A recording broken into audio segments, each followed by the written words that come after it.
கர்த்தருக்குள் பிரியமானவர்களே, September 10 எலஞ்சி white அம்மையார் அவர்களுடைய மாரநாதா புத்தகம், பக்கம் 505. இன்றைய தியானத்திற்காக தெரிந்து கொள்ளப்பட்ட தலைப்பானது தேவனுடைய வேலை முடிவடைகிறது. வசனம் மத்தேயு 24வது அதிகாரம் 14வது வசனம். ராஜ்யத்தினுடைய இந்த சுவிசேஷம் பூலோகமெங்கும் உள்ள சகல ஜாதிகளுக்கும் சாட்சியாக பிரசங்கிக்கப்படும். அப்போது முடிவு வரும். இந்த பயபக்தியான பரிசுத்தமான எச்சரிப்பின் தூது மிகவும் கடினமான பணித்தலங்களிலும் இந்த பெரிய முத்தூதின் ஒளி பிரகாசித்திராத இடங்களிலும் கூறி அறிவிக்கப்பட வேண்டும். ஆட்டுக்குட்டியானவரின் கல்யாண விருந்திற்கான கடைசி அழைப்பை ஒவ்வொருவரும் கேட்க வேண்டும். நகரத்திலிருந்து நகரத்திற்கும், பட்டணத்திலிருந்து பட்டணத்திற்கும், நாட்டிலிருந்து நாட்டிற்கும் இந்த நிகழ்கால சத்தியம் கூறி அறிவிக்கப்பட வேண்டும். வெளிப்பகட்டோடு அல்ல, ஆவியின் வல்லமையோடு கூறி அறிவிக்கப்பட வேண்டும்.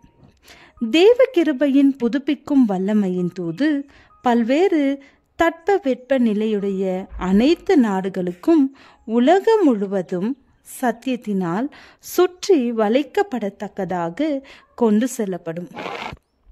முத்திரையை பெற்றுக்கொள்ளுகிறவர்களில் எல்லா ஜாதி, கோத்திரம், பாஷை, ஜனக்கூடத்தாரும் இருப்பார்கள்.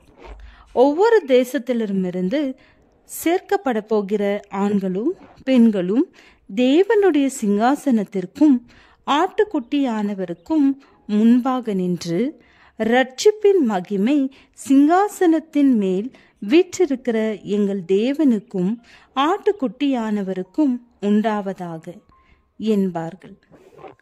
ஆண்டவருடைய சத்தியத்தின் மகிமையினாலே பூமி முழுவதும் பிரகாசமாக்கப்படும்.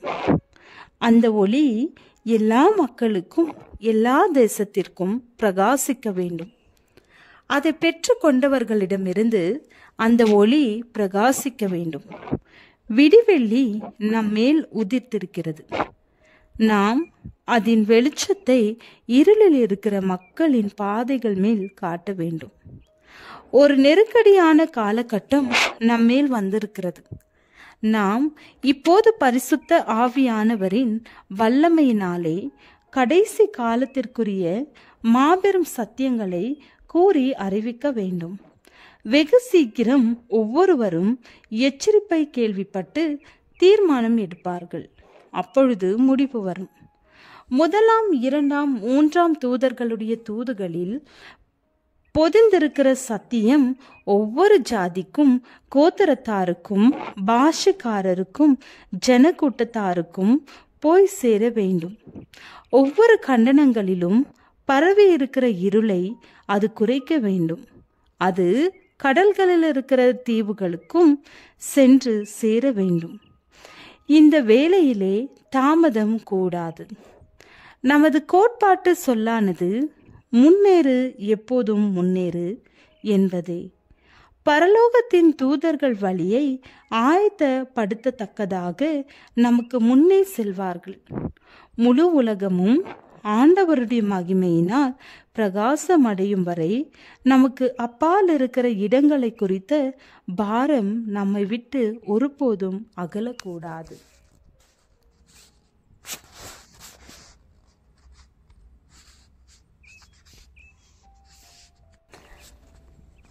ஜெபம். பரலோக பெலனை தந்து நீர் தந்த கற்பனைகளின்படி வாழ ஆசீர்வதித்தருளும். ஆமேன்.